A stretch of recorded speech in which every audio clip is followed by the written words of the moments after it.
अब हम देखते हैं फार्माकोलॉजी ऑफ अल्कोहल। तो सबसे पहले देखते हैं हमारे स्किन पे।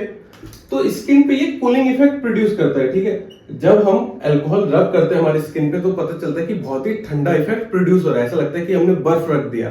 तो सेम ये क्या करेगा, कूलिंग इफेक्ट प्रोड्यूस करेगा।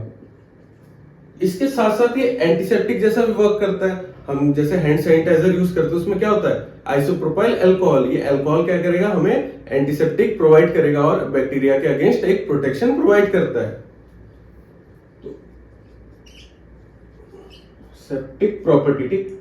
इसके अलावा अगर हम किसी को इंजेक्शन के थ्रू सबक्यूटेनियस अल्कोहल दें, ठीक, अगर हमने इंजेक्शन में भर के किसी की स्किन पे अल्कोहल डाल दिया तो उसको बहुत ज्यादा पेन होगा, इन्फ्लेमेशन होगा और नेक्रोसिस भी होता है। नेक्रोसिस का मतलब सेल डेथ। धीरे धीरे इस दर्द जलन की वजह से उस पर्सन के स्किन के जहां पे हमने लगाया उस स्किन सड़ना स्टार्ट हो जाता है, वहां पे सेल डेड हो जाते हैं। तो अगर हम इंजेक्शन के थ्रू सबक्यूटेनियस देंगे, सबक्यूटेनियस, तो यहाँ पे क्या होगा, सेल डेथ, पेन और इन्फ्लामेशन।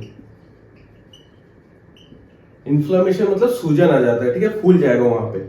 अब आता है अगर एंटीसेप्टिक प्रॉपर्टी की बात करें अल्कोहल का, तो अगर हम 20% से धीरे धीरे 70% तक ले जाए, कंसेंट्रेशन 20%, मान लो 100 ml टोटल हमारा अल्कोहल है, ठीक है। इसमें अगर हम 20 ml अगर अल्कोहल दे और 80 ml वाटर मिलाए तो ये हो गया 20% कंसेंट्रेशन, ठीक है। इसको क्या कहेंगे, 20% कंसेंट्रेशन। सिमिलरली अगर यहाँ पे 80% अल्कोहल हुआ और 20% वाटर हुआ तो हम क्या कहेंगे, 80% है हमारा अल्कोहल का कंसेंट्रेशन। इतना तो आपको पता होगा। तो एंटीसेप्टिक प्रॉपर्टी धीरे धीरे बढ़ता है। 20% से हम अगर 70% की ओर जाएंगे तो एंटीसेप्टिक प्रॉपर्टी भी बढ़ती है।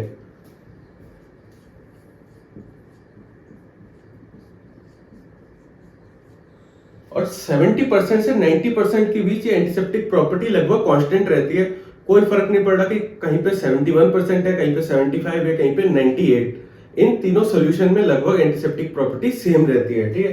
तो 70 से 90% के बीच में कांस्टेंट हो जाता है लगभग, और 90% से 100% के बीच में ये धीरे धीरे डिक्रीज होने लगता है।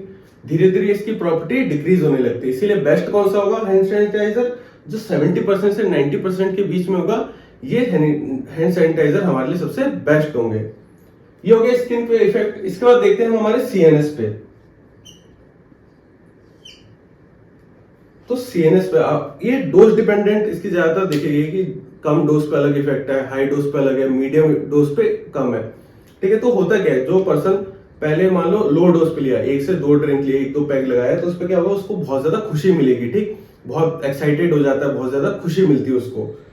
इसके बाद अगर वो मीडियम डोज पे आएगा तो उसमें हेजिटेशन कम हो जाता है, वो कॉशन नहीं रखता। कॉशन का मतलब वो किसी चीज के लिए ध्यान नहीं रखता। आपने वो वीडियो वगैरह देखा होगा कि दारू पीने के बाद वो सांप को लेके ऐसे खेल रहे हैं या कुछ भी अजीबोगरीब हरकतें कर रहे हैं, फिर बहुत ज्यादा खुद को क्रिटिसाइज करते हैं, वो यार मैं बहुत बुरा हूँ, इस टाइप से ऐसे क्रिटिसाइज करते हैं। तो ये मीडियम डोज पे ये कुछ इसके इफेक्ट है। इसके अलावा हाई डोज पे बहुत ही ज्यादा सीएनएस डिप्रेशन देखा जाता है। जो हाई डोज लेते हैं वो आपने देखा होगा कहीं पे भी रोड साइड पे सो जाते हैं, नाली में गिर गए, पता ही नहीं चल रहा। तो सीएनएस डिप्रेशन एक्शन देखा गया है। तो पहला हमारा लो डोज। लो डोज में क्या होगा, एक्साइटेशन, हैप्पीनेस। फिर मीडियम डोज में हेजिटेशन रुक जाता है, कॉशन लेना रुक जाता है। इसके अलावा बहुत ही ज्यादा अनयूजुअल बिहेवियर शो करता है। सेल्फ क्रिटिसिज्म भी देखा गया, मीन्स खुद की बुराई करता है वो इंसान। और हाई डोज पे सीएनएस डिप्रेशन देखा गया है।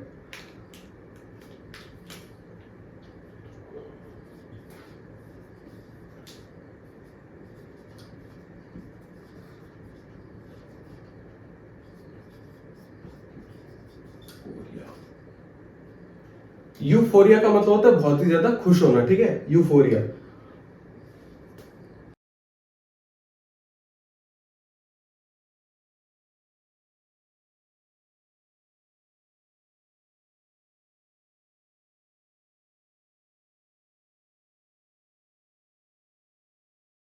ये हो गया हमारा सीएनएस पे इफेक्ट। इसके बाद अगर हम हमारे सीवीएस पे देखें, ठीक है, कार्डियोवैस्कुलर सिस्टम पे, तो यहाँ पे भी लो डोज, हाई डोज या मीडियम डोज पे डिफरेंट असर देखे गए हैं, ठीक है, डिफरेंट एक्शन हम देखते हैं।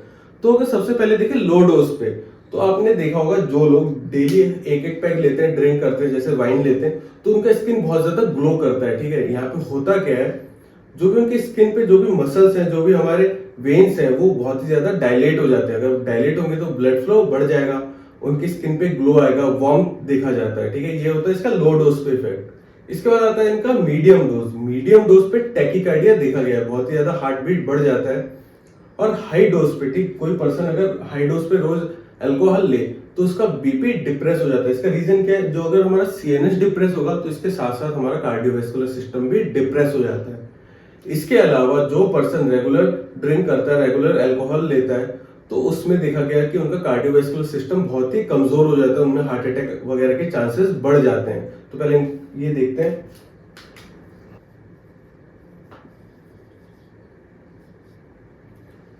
लो डोज में हम देखेंगे कि उसके चेहरे पे बहुत ही अच्छा ग्लो आ रहा है। ठीक है, वैसोडाइलेशन देखा जाता है। इसके साथ साथ हमारे जो गैस्ट्रिक लाइनिंग है, हमारे पेट में भी वैसोडाइलेशन होता है। तो यहाँ पे एक अच्छा सा निखार आएगा, ग्लो आएगा। इसके साथ साथ वहां पे वार्मथ देखा जाता है। वार्मथ का मतलब हुआ चेहरे पे एक अच्छा सा मीन्स निखार आना। ठीक, वार्मथ कहेंगे, ग्लो तो आपको पता ही है, चेहरा जो निखर के आता है, वार्मथ ग्लो, ये एक ही चीज है लगभग लगभग। ये हमारे गैस्ट्रिक लाइनिंग पे और हमारे फेस पे देखा जाता है।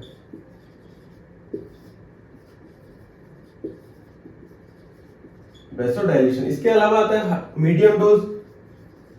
मीडियम डोज में टैकीकार्डिया,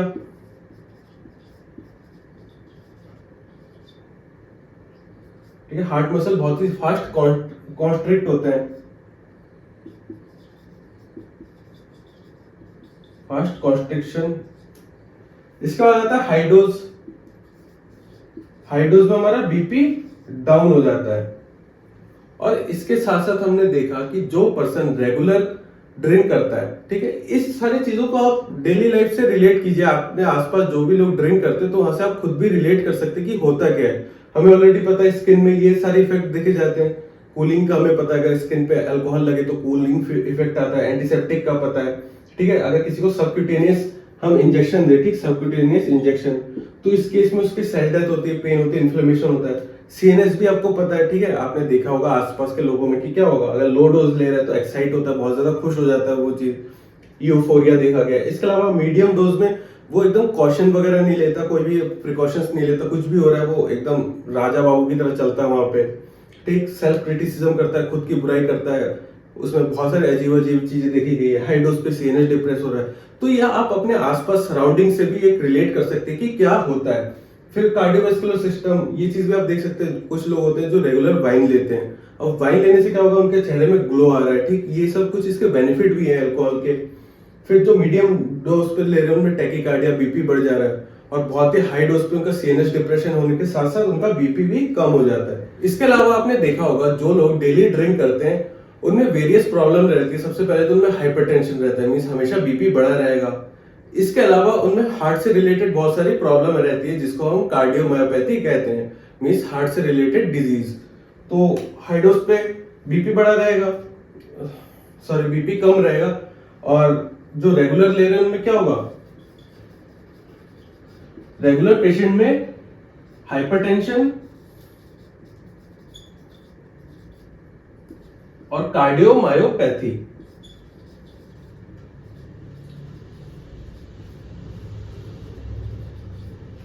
इसके अलावा अगर हम स्केलेटल मसल की बात करें तो अगर सीएनएस डिप्रेस होगा तो हमारा स्केलेटल मसल भी डिप्रेस हो जाएगा। आपने देखा होगा जो ड्रिंक करते हैं उनका अच्छे से वो मूव नहीं कर पाते, कहीं पे भी गिर जाते हैं, क्योंकि उनके स्केलेटल मसल अच्छे से फंक्शन नहीं कर पा रहे। हैवी ड्रिंकर्स अच्छे से चल नहीं पाते, बोल नहीं पाते। तो रीजन क्या, उनका स्केलेटल मसल प्रॉपरली फंक्शन नहीं कर रहा है। तो स्केलेटल मसल में क्या होगा, ये वीक हो जाएंगे,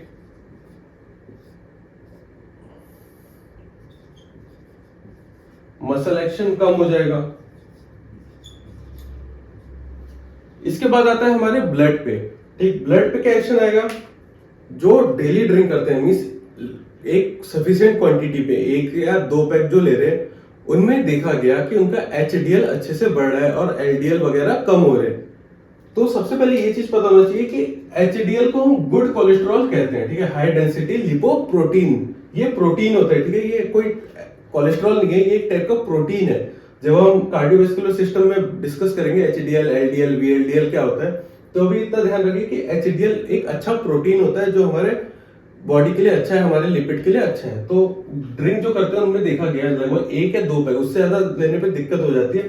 तो जो एक ड्रिंक ले रहे हैं तो उनमें देखा गया कि HDL बढ़ रहा है और LDL कम हो रहा है। ठीक है, LDL हमारे लिए बुरा है और HDL अच्छा है।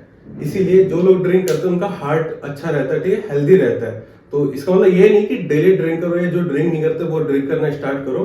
ठीक है, देखा गया है, मींस ये जब टेस्ट किया गया तो पता चला कि उनमें HDL बढ़ रहा है और LDL कम हो रहा है। तो LDL हमारे लिए अच्छा नहीं है, HDL हमारे लिए अच्छा है। तो ब्लड में क्या होगा, HDL बढ़ेगा और LDL कम होगा। इसके साथ साथ जो लोग डेली ड्रिंक कर रहे हैं 1 या 2, उनमें देखा गया कि हार्ट डिजीज होने के चांसेस 15 से 20% या उससे ज्यादा कम हो जाते हैं। ठीक है, तो अब थोड़ा ब्लड के बारे में लिखते हैं।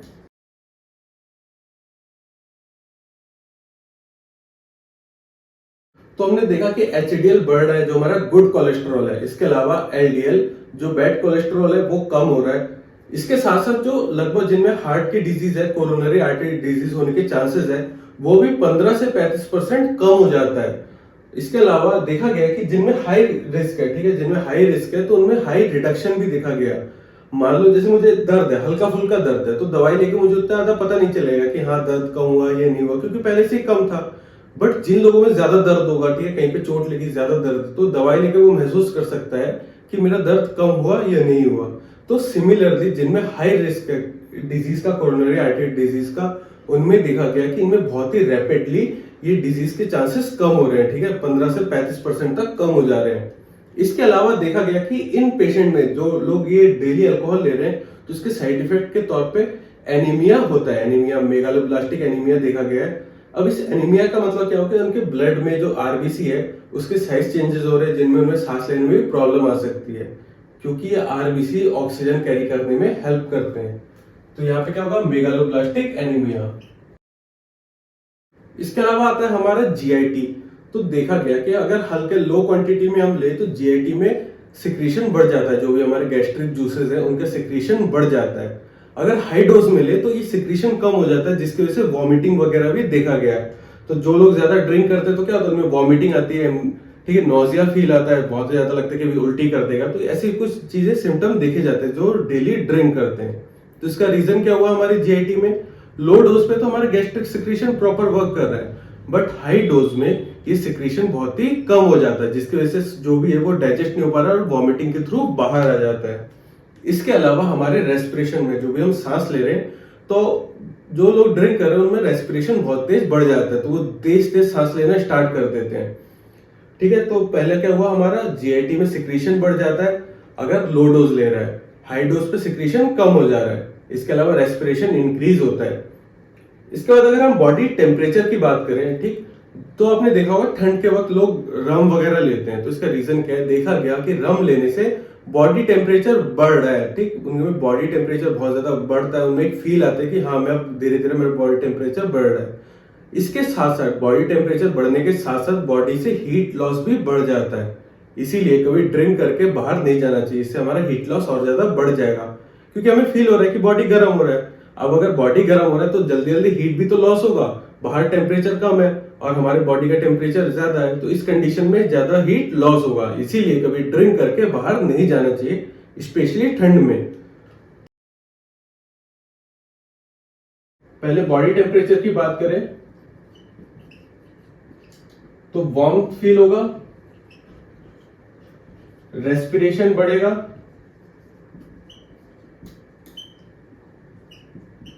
जीआईटी में लो डोज पे सिक्रीशन इंक्रीज होता है और हाई डोज पे सिक्रीशन घट जाता है। इसके अलावा अल्कोहल यूटेराइन कॉन्स्ट्रिक्शन को भी कम कर देगा। ठीक है, जो भी लेडीज होते हैं उनमें यूट्रस में जो भी कॉन्स्ट्रिक्शन होगा वो कम हो जाता है, यूटेराइन कॉन्स्ट्रिक्शन रिड्यूस हो जाएगा इस केस में। इसके अलावा हम अगर लिवर की बात करें तो लिवर में सबसे ज्यादा डैमेज होता है, लिवर में फैट सिंथेसिस बढ़ेगा, जिससे लिवर, फैटी लिवर की कंडीशन आती है। तो आपको सबसे ज्यादा पता है कि लिवर ही डैमेज होता है अल्कोहल की वजह से, तो फैटी लिवर देखा गया है। फैटी लीवर का रीजन ये होता है कि अल्कोहल फैट के सिंथेसिस को बढ़ा देता है, ठीक है। लीवर में फैट का सिंथेसिस बहुत ज्यादा बढ़ जाता है।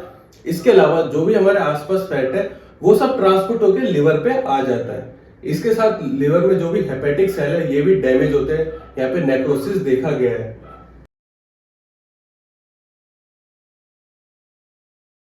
तो ये कुछ हमारे लीवर पे इसके साइड इफेक्ट है। इसके अलावा अगर हमारे सेक्सुअल लाइफ की बात करें तो क्या होता है, ये हमारे सेक्स के डिजायर को बढ़ा देता है। ये एप्रोडेशिक है। एप्रोडेशिक का मीन्स ऐसे ड्रग जो सेक्सुअल डिजायर को बढ़ाते हैं। बट इसके साथ साथ ये एक साइड से तो डिजायर बढ़ा रहे हैं, बट दूसरे साइड से ये एक्टिविटी कम कर रहे हैं। मीन्स कोई पर्सन अगर सेक्सुअल एक्टिविटी करना चाहे तो वो प्रॉपरली कर नहीं पाएगा, उसके जो भी फंक्शन है उसको कम कर देता है और इधर इसके डिजायर को बढ़ा रहा है।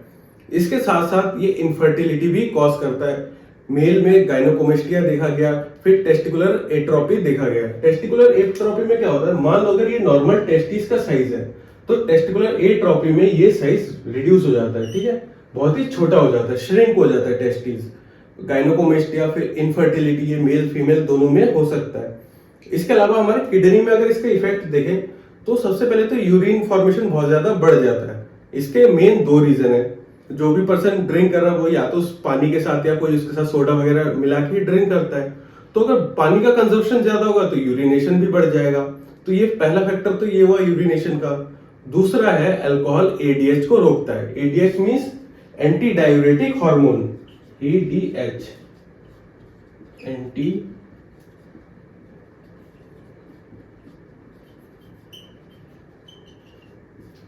अब एंटी डायूरेटिक हार्मोन रुक जाएगा तो एंटी, ठीक है, ये डायूरेसिस को रोक रहा है। अगर इसी को रोक दे तो डायूरेसिस बढ़ जाएगा। डायूरेसिस का मतलब फ्रीक्वेंट यूरिनेशन। तो हमारे बॉडी में जो एडीएच है इसको हम वैसोप्रेसिन कहते हैं। ये हमारा नेचुरल एडीएच है, इसका नाम है वैसोप्रेसिन, ठीक है। तो इसको आप याद रखना, वैसोप्रेसिन कई बार क्वेश्चन में पूछा गया है कि जो हमारे ह्यूमन में एडीएच हार्मोन कौन सा है, वो है वैसोप्रेसिन।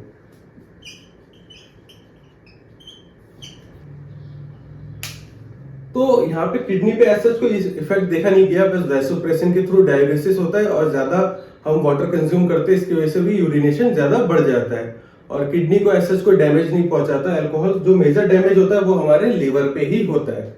इसके बाद अगर हम देखें हमारे एंडोक्राइन सिस्टम में, तो हमें पता है अगर कोई पर्सन अल्कोहल ले रहा है तो उसका एड्रेनलिन रिलीज बहुत ज्यादा बढ़ जाता है। एडीआर, एड्रेनलिन रिलीज बढ़ जाएगा।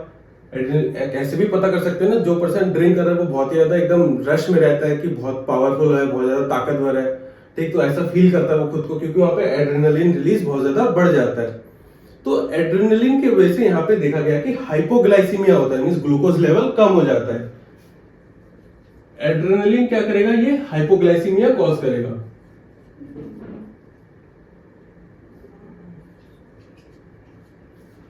अब हाइपोग्लाइसीमिया कॉज करता है, इसके साथ साथ अल्कोहल हमारे ग्लूकोनियोजेनेसिस को भी इनहिबिट करेगा। अब ग्लूकोनियोजेनेसिस के थ्रू हमारा ग्लूकागॉन प्रोड्यूस होता है। ये ग्लूकागॉन हमारे जो पैनक्रियाज है, पैनक्रियाज से ग्लूकागॉन रिलीज होता है। पैनक्रियाज से इंसुलिन भी रिलीज होता है, पैनक्रियाज से ग्लूकागॉन भी रिलीज होता है। इंसुलिन शुगर को कम करने में हेल्प करता है। जिनमें हाइपरग्लाइसीमिया है, ब्लड शुगर लेवल अगर बढ़ जाए तो इंसुलिन उसको कम करेगा, और अगर बहुत ज्यादा कम हो जाए तो इस केस में पैनक्रियाज से ग्लूकागॉन रिलीज होता है। ये ग्लूकागॉन ब्लड शुगर लेवल को बढ़ाने में हेल्प करता है। तो अगर अल्कोहल क्या करेगा, अल्कोहल अगर ग्लूकोनियोजेनेसिस को इनहिबिट करे और ग्लूकोनियोजेनेसिस की वजह से हमारा ग्लूकागॉन प्रोडक्शन कम हो गया, और ग्लूकागॉन प्रोडक्शन नहीं होगा तो ब्लड ग्लूकोज लेवल बढ़ नहीं पाएगा। एक तो एड्रेनलिन के वजह से हमारा ग्लूकोज लेवल पहले से ही डाउन हो रहा है, और इधर ये ग्लूकागॉन प्रोडक्शन ना होने की वजह से ग्लूकोज लेवल बढ़ नहीं पा रहा, तो डबल मार हो गया। एक तो ग्लूकोज लेवल भी कम हो रहा है और कोई इसको उठाने वाला भी नहीं है। इस केस में हमें अगर कोई बहुत ही ज्यादा ड्रिंक करता है उसका ब्लड ग्लूकोज लेवल बहुत डाउन हो जाता है। इसीलिए कभी कभी आपने देखा होगा अगर किसी को एडमिट किया जा रहा है तो बहुत ही फास्ट उसको ग्लूकोज चढ़ाया जाता है, जिससे एटलीस्ट उसका ग्लूकोज लेवल बढ़ सके। इसी के साथ साथ जो डेली ड्रिंक करते हैं, लॉन्ग टाइम से क्रोनिक ड्रिंकर्स हैं, उनमें ग्लूकागॉन लेवल बहुत ही ज्यादा कम हो जाता है और हाइपोग्लाइसीमिया की कंडीशन बहुत ही रेगुलर है इनमें, और हम ग्लूकोज के थ्रू ही इसके लेवल को बढ़ा सकते हैं क्योंकि ग्लूकागॉन का प्रोडक्शन तो बिल्कुल रुक चुका है। तो एक सिंपल अगर लैंग्वेज में देखें कि हो क्या रहा है,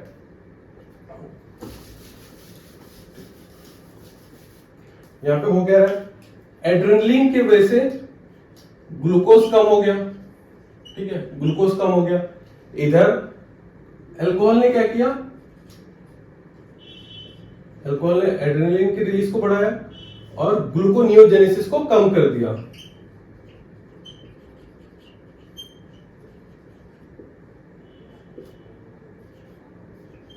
अब इसकी वजह से ग्लूकागॉन का प्रोडक्शन भी कम हो गया।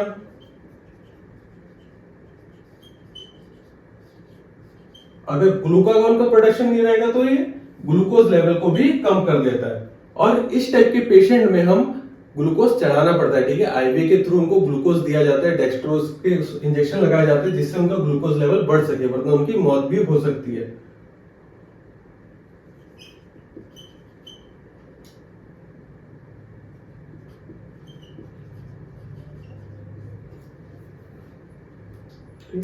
तो ये हो गया हमारा बॉडी में अल्कोहल के फंक्शन, फार्माकोलॉजिकल एक्शन।